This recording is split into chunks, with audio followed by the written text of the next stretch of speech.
அந்த வீடியோவை தயாரித்தவர்கள் யாருன்னு தெரியாது. அது பேரறிஞர் அண்ணாவுடைய பெருமைகள் பல இருக்கிறது. அடித்தட்டு மக்களை அரசியல் அதிகாரத்துக்கு கொண்டு வந்த தலைவர்களில் முதன்மையானவர் பேரறிஞர் அண்ணா அவர்கள். பெரியாருடைய சீர்திருத்த கருத்துக்கள் 1000 இருக்கிறது.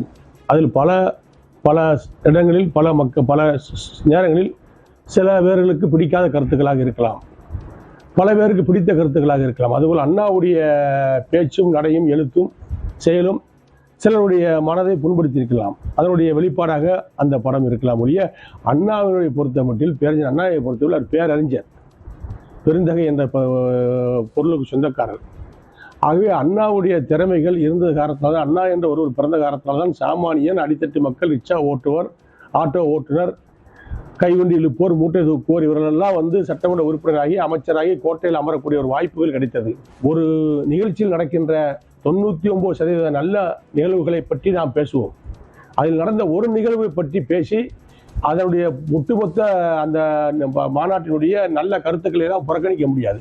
ஆகவே அண்ணாவை வஞ்சிப்பதைப் போல புறக்கணிப்பதைப் போல ஒரு செய்தி வந்திருப்பது வருத்தம் அளிக்கிறது.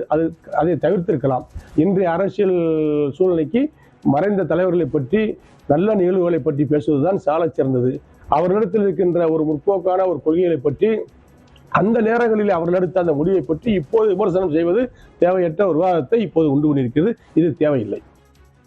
அந்த வீடியோவை தயாரித்தவர்கள் யாருன்னு தெரியாது. அது பேரறிஞர் அண்ணாவுடைய பெருமைகள் பல இருக்கிறது. அடித்தட்டு மக்களை அரசியல் அதிகாரத்துக்கு கொண்டு வந்த தலைவர்களில் முதன்மையானவர் பேரறிஞர் அண்ணா அவர்கள். பெரியாருடைய சீர்திருத்த கருத்துக்கள் 1000 இருக்கிறது. அதில் பல இடங்களில் பல நேரங்களில் சில பேர்களுக்கு பிடிக்காத கருத்துக்களாக இருக்கலாம், பல பேருக்கு பிடித்த கருத்துக்களாக இருக்கலாம். அதுபோல் அண்ணாவுடைய பேச்சும் நடையும் எழுத்தும் செயலும் சிலருடைய மனதை புண்படுத்தியிருக்கலாம். அதனுடைய வெளிப்பாடாக அந்த படம் இருக்கலாம் ஒழிய, அண்ணாவினுடைய பொறுத்த மட்டில் பேரறிஞர் அண்ணாவை பொறுத்தவரை அவர் பேரறிஞர், பெருந்தகை என்ற பொருளுக்கு சொந்தக்காரர். ஆகவே அண்ணாவுடைய திறமைகள் இருந்தது காரணத்தினால, அண்ணா என்ற ஒருவர் பிறந்த காரணத்தினால்தான் சாமானியன், அடித்தட்டு மக்கள், ரிக்ஷா ஓட்டுவர், ஆட்டோ ஓட்டுநர், கைவண்டி இழுப்போர், மூட்டை தூக்குவோர் இவர்களெல்லாம் சட்டமன்ற உறுப்பினராகி அமைச்சராகி கோட்டையில் அமரக்கூடிய ஒரு வாய்ப்புகள் கிடைத்தது. ஒரு நிகழ்ச்சியில் நடக்கின்ற 99% நல்ல நிகழ்வுகளை பற்றி நாம் பேசுவோம். அதில் நடந்த ஒரு நிகழ்வை பற்றி பேசி அதனுடைய ஒட்டுமொத்த அந்த மாநாட்டினுடைய நல்ல கருத்துக்களை எல்லாம் புறக்கணிக்க முடியாது. ஆகவே அண்ணாவை வஞ்சிப்பதைப் போல புறக்கணிப்பதைப் போல ஒரு செய்தி வந்திருப்பது வருத்தம் அளிக்கிறது. அதை தவிர்த்திருக்கலாம்.